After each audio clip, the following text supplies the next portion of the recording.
Hi guys, this is Devin with Backyard Projects, and today I'm going to show you how to do house numbers. Of course, I can't show you all of my house numbers, but hey, I can show you at least one.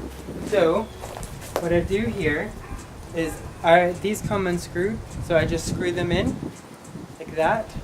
And what it is, I kind of put it where I want it, kind of tap it.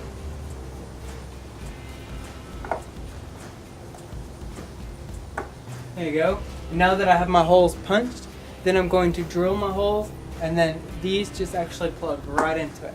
So let's do that.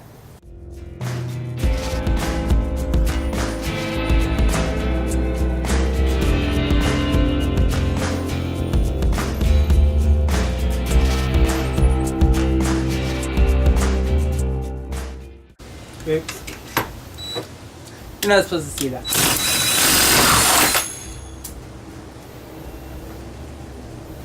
Ow! Anyway, now that I have my holes done, I simply just pop it in.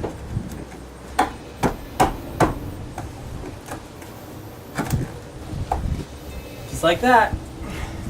Now, on to the rest of my numbers. Also, just to keep everything straight, I will put my level here, just so I can put my numbers exactly where they need to go. Anyway, thanks again guys, and please like and subscribe. Thanks again, till next time, bye.